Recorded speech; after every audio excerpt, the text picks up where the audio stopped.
بسم اللہ الرحمن الرحیم۔ میں ہوں جواد احمد اور ہیدی ٹی وی کی جانب سے آپ سب کو السلام علیکم۔ 2 ہجری 17 رمضان المبارک جس سال روزے فرض ہوئے اسی سال رمضان میں غزوہ بدر کا واقعہ پیش آیا، جسے یوم الفرقان بھی کہا جاتا ہے۔ مسلمانوں کی فتح اور کامیابی کا دن ہے، اور یہی وہ دن ہے جو مسلمانوں اور کفار کے درمیان فرق کا دن ہے، جسے آج بھی کفار یاد کر کے پریشان ہوتے ہیں۔ بدر کے میدان میں جنگ کا واقعہ کیوں پیش آیا اور اس کا پس منظر جاننے کے لیے اس ویڈیو کو مکمل دیکھیے۔ ہجرت مدینہ کے بعد جب مسلمانوں کے حالات مستحکم ہونا شروع ہوئے تو کفار مکہ نے ایک بیٹھک کی اور مسلمانوں کو کمزور کرنے کے لیے مشاورتیں کرنے لگے۔ اس مشاورت کے بعد انہوں نے 40 لوگوں کا ایک قافلہ تیار کیا اور اس کا امیر بنایا ابو سفیان کو، جو ابھی تک مسلمان نہیں ہوا تھا۔ کفار نے اپنا مال تجارت اس قافلے کو دیا کہ اسے ملک شام لے جا کر بیچیں، اور جو منافع ہو اسے ہم مسلمانوں کے خلاف یعنی مسلمانوں کو ختم کرنے کے لیے جنگ میں استعمال کریں گے۔ بعض لوگ غزوہ بدر کا پس منظر بتائے بغیر یہ واقعہ یہاں سے بتاتے ہیں کہ ابو سفیان قافلہ لے کر آ رہا تھا اور اللہ کے پیارے رسول صلی اللہ علیہ وآلہ وسلم نے کہا کہ ہم نے ان کا راستہ روکنا ہے۔ لیکن یہ راستہ کیوں روکنا ہے؟ اس کا پس منظر کیا ہے؟ بہت کم لوگ بتاتے ہیں۔ اللہ پاک نے یہ باتیں حضور صلی اللہ علیہ وآلہ وسلم کو پہلے ہی بتا دی تھیں کہ کیسے کفار تجارت کے منافع سے مسلمانوں کے خلاف جنگ کا ارادہ رکھتے ہیں۔ اللہ کے پیارے رسول صلی اللہ علیہ وآلہ وسلم کو جب پتہ چلا کہ ابو سفیان اس قافلہ کو لے کر جا رہا ہے اور مسلمانوں کے خلاف جنگ کا منصوبہ ہے، تو آپ صلی اللہ علیہ وآلہ وسلم نے صحابہ سے کہا کہ ہم نے ان کا راستہ روکنا ہے اور ان کے خلاف جہاد کرنا ہے۔ اللہ کے آخری رسول صلی اللہ علیہ وآلہ وسلم نے ایک لشکر تیار کیا۔ یہ ایک انتہائی قلیل لشکر تھا، جس میں 313 صحابہ کرام، 2 یا 3 گھوڑے، 70 اونٹ اور 8 زرہیں تھیں۔ اب ابو سفیان کو پتہ چل چکا تھا کہ رسول اللہ صلی اللہ علیہ وآلہ وسلم مدینہ سے نکل آئے ہیں۔ ابو سفیان نے اپنا ایک قاصد مکہ میں بھیجا اور صورتحال سے آگاہ کیا کہ اپنا لشکر لے کر نکلو، اور خود ساحلی راستے سے فرار ہونے میں کامیاب ہو گیا۔ جب وہ قاصد مکہ پہنچا، اس نے مکہ کے سرداروں کو خبر دی تو ابو جہل یہ خبر سن کر غصے میں آگ بگولا ہو گیا، اور اس نے کہا کہ مسلمانوں کی یہ ہمت کہ وہ کفار کے لشکر کو روکیں۔ ابو جہل نے مکہ کے تمام سرداران کو مسلمانوں کے خلاف جنگ کرنے کے لیے اکٹھا کر لیا۔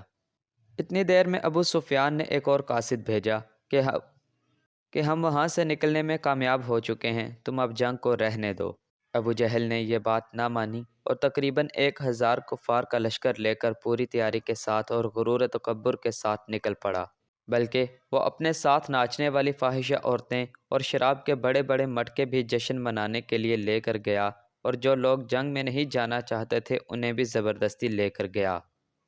ان لوگوں کو اس بات پر جنگ پر آمادہ کیا کہ ہم ایک ہی بار میں حملہ کر کے مسلمانوں کو ختم کر دیں گے اور فتح کا جشن منائیں گے۔ اللہ کے پیارے رسول صلی اللہ علیہ وآلہ وسلم کو پتہ چل گیا کہ وہ لوگ آ رہے ہیں، تو فرمایا کہ مکہ نے اپنے سارے جگر بھیج دیے ہیں تاکہ ہم انہیں کاٹ کر رکھ دیں۔ تقریباً کفار کے 24 بڑے سردار اس جنگ میں مارے گئے، جن میں ابو جہل بھی شامل تھا۔ اس جنگ کے لیے ابو جہل نے ایک بڑا لشکر تیار کیا، جس میں تقریباً 700 اونٹ تھے، 100 گھوڑے تھے اور کثیر تعداد میں تلواریں اور نیزے موجود تھے۔ اللہ کے آخری رسول صلی اللہ علیہ وآلہ وسلم نے صحابہ کرام سے فرمایا کہ وہ لوگ آ رہے ہیں، اب ہم کیا حکمت عملی کریں؟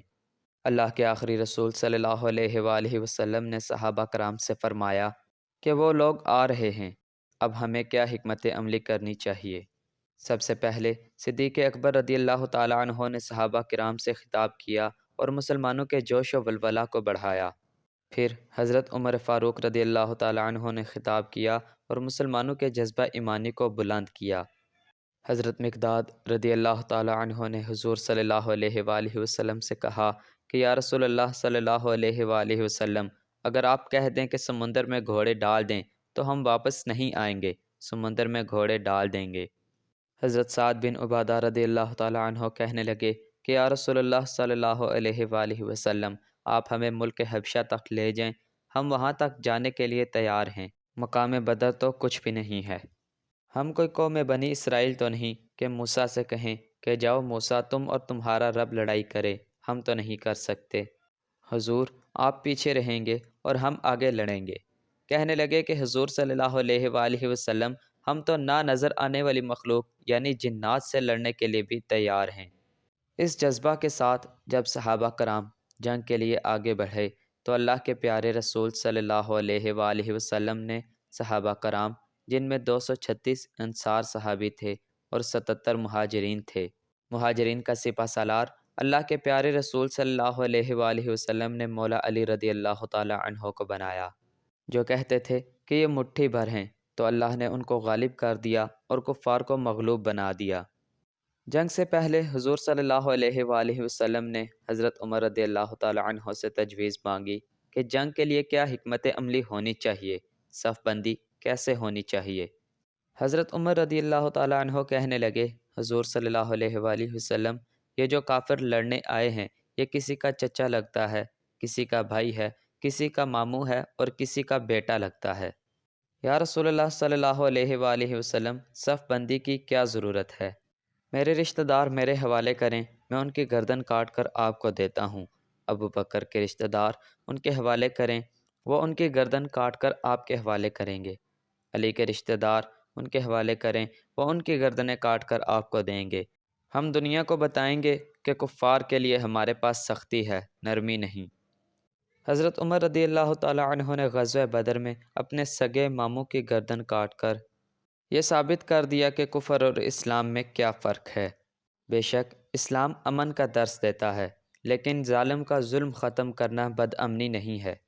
اسلام امن کا درس دیتا ہے، لیکن بزدلی کا نہیں۔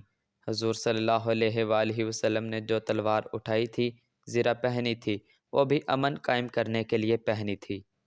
حضرت ابو عبادہ بن جراح رضی اللہ تعالیٰ عنہ جب میدان جنگ میں نکلے تو کفار نے ان کے سامنے ان کے والد کو کھڑا کر دیا۔ آپ فرماتے ہیں کہ میرے سامنے میرا باپ تھا، میرے پاس دو رستے تھے کہ باپ بچاؤں یا رسول اللہ صلی اللہ علیہ وآلہ وسلم کا دین۔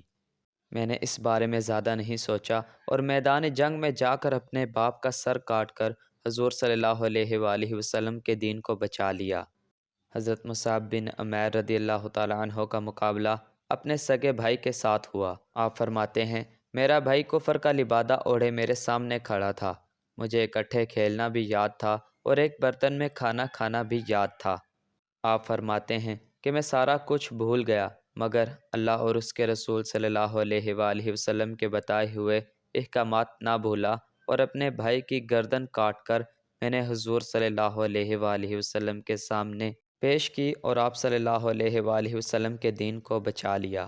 دوستو، یہ تھا غزوہ بدر کا پس منظر کہ کیسے کفار نے مسلمانوں کو ختم کرنے کا منصوبہ کیا، مگر کیسے انہیں ان کے منصوبوں میں شکست ہوئی، اور کیسے اسلام کی خاطر صحابہ کرام نے اپنے رشتہ داروں کے خلاف بھی جہاد کیا۔ اپنے سامنے نہ اپنے باپ کو دیکھا، نہ سگے بھائی کو دیکھا اور نہ ہی کسی اور کو، اور پھر حضور صلی اللہ علیہ وآلہ وسلم کے دین کو بچانے کے لیے اپنی جانیں تک پیش کر دیں اور اللہ کی راہ میں جہاد کو ترجیح دی۔ امید کرتا ہوں آپ کو ہماری یہ معلومات انٹرسٹنگ لگی ہوگی۔ اب میں ملوں گا آپ سے اسی طرح کی ایک نئی ویڈیو میں، تب تک کے لیے اللہ حافظ۔